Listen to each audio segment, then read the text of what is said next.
சிவாய நம. வணக்கம். நான் உங்கள் ஜோதிடர் கருப்பசாமி, கேஜிஎஃப்.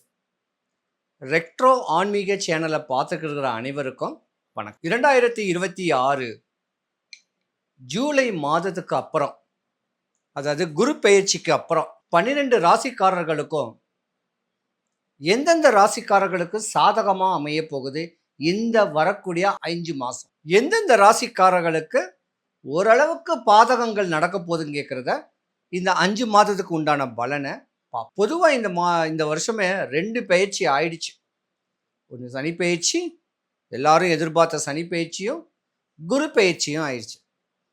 நவம்பர் மாதம் ராகு கேது பெயர்ச்சி எப்படா வரும்னு காத்துக்கிட்டு இருக்கோம். அப்போ இந்த பெயர்ச்சிக்கு முன்னர் இந்த 5 மாதம் எந்தெந்த ராசிகள் யோகம் அடையுதுன்னு கேட்கறத பார்க்கலாம். பொதுவாக குரு பகவானுடைய பெயர்ச்சி கடகராசியில் ஒரு பெண் ராசியில தான் பெயர்ச்சி ஆயிருக்கு. அப்ப சித்திர மாசத்திலேயே குரு பெயர்ச்சிக்கு முன்ன ஒரு ஓரிரு மாசத்துக்கு முன்னையே கடகராசியில பெயர்ச்சிச்சனால பெண் ராசிகளான ரிஷபம், கடகம், கன்னி, விருச்சகம், மகரம், மீனம் இந்த 6 ராசிக்காரர்களுக்கு தான் 80-85% பலன் சூப்பரா இருக்க போறீங்க இந்த குரு பெயர்ச்சி. மீதி இருக்க வேண்டிய 6 ராசிக்காரர்களுக்கும் கொஞ்சம் பாதகத்தன்மை தான் நடக்க போகுது.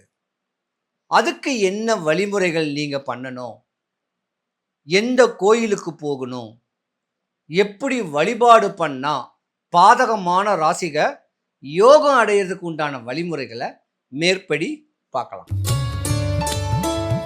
ரிஷபராசி. ரிஷபராசிக்கு அதிபதி சுக்கிர பகவான். படிச்ச ஜாதகம், பண்புள்ள ஜாதகம், வாழ்க்கையை ரசிச்சு ருசிச்சு இப்படித்தான் வாழணும்னு சொல்லக்கூடிய நிர்ணயம் பண்ணக்கூடிய ராசி இந்த ரிஷபராசி. இருந்த இடத்துல இருந்தே வியாபாரமோ இல்லை தொழில் மேன்மை அடையக்கூடிய ஒரு வேலையோ செய்யக்கூடிய அமைப்பு இந்த ராசிக்காரர்கள் நிறையவே இருப்பீங்க. பாதி பேர் அரசியல் பிரவேசம், பாதி பேர் கலைத்துறை, பாதி பேர் செவிலியர், மருத்துவர் சொல்லலாம், நர்ஸ்ன்னு சொல்லலாம், இல்லை ஒரு துணிக்கடை, ஒரு ஸ்டோர்ஸு, இந்த மாதிரி இடத்துல ஓனராகவும் இருக்கலாம், பணியும் புரியலாம். ஏன்னா முகமலர்ச்சி உடையக்கூடியவங்க நீங்க தாங்க, செம்ம பிரில்லியன்ட். ஆனா பெண்கள் தான் பாவம். ஏன்னா குறிப்பிட்ட கால வயசு ரொம்ப வேண்டாம், ஒரு 25-27 வயசு கால தாமதமாத்தான் நீங்க திருமணம் பண்ணணும். டீனேஜில் கல்யாணம் பண்ணீங்கன்னா ஒரு சில ஜாதகர்கள் ஜாதகிகளுக்கு 2 தாரத்து தோஷம் ஆகுறதுக்கான வாய்ப்பு நிறைய இருக்கு. கொடும்பாவின்னு சொல்லக்கூடிய ராகு உங்க ஜாதகத்துல வலம் வரக்கூடிய திசை 25-27 வயசு வரைக்கும். அதோட உங்களுக்கு குரு மகாதசை வந்துடும். ராமர் வனவாசம் போனது குரு திசை.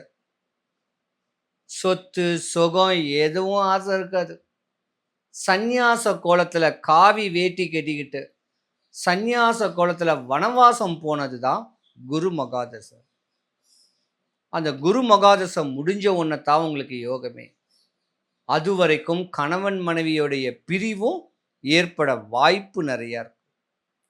சொந்த தொழில் செய்யறவங்களுக்கு தான் யோகம். அடுத்தவங்கிட்ட கையை கட்டிட்டு வேலை பார்த்துக்கிட்டு இருந்தா கணிசமான சம்பளம் 15,000 ரூபாய், 20,000 ரூபாய், மிஞ்சி போனா 25,000 ரூபாய்.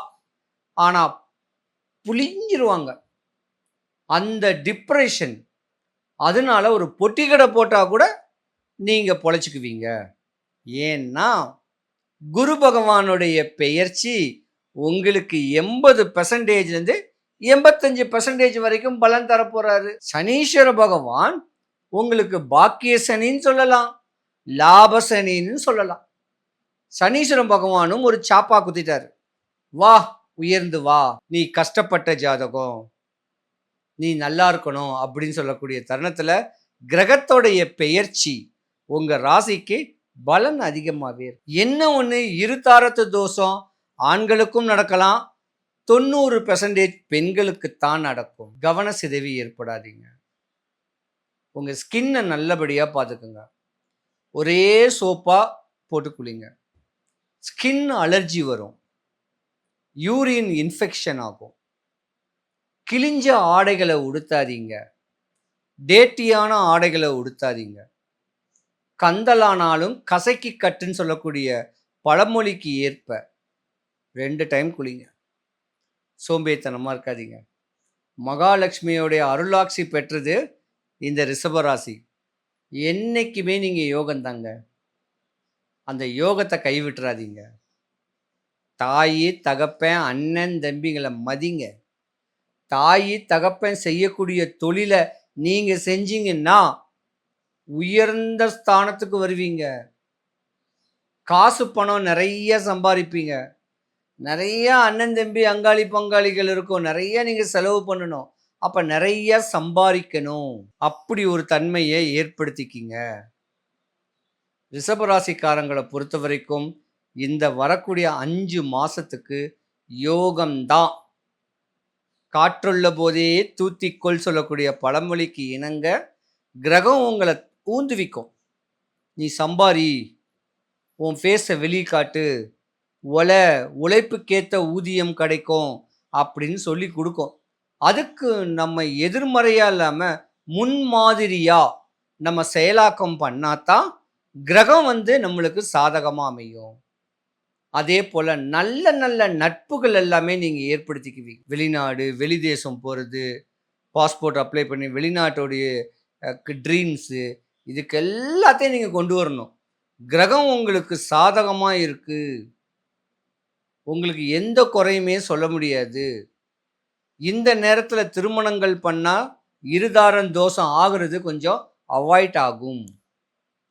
தாய் தகப்பன் பேச்சை கேட்டு, முன்னோர் மூத்தோர் பேச்சை கேட்டு இல்லற வாழ்க்கையை பிடிச்சிக்கிட்டிங்கன்னா இல்லற வாழ்க்கையில் இனிமை காணக்கூடிய ஒரு தருணம் 100க்கு 100 உண்டு.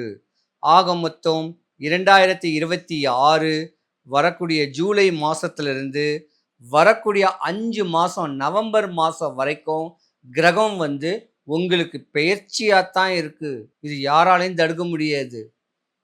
சனி பகவான் கொடுக்கறத யாரும் தடுக்க முடியாது.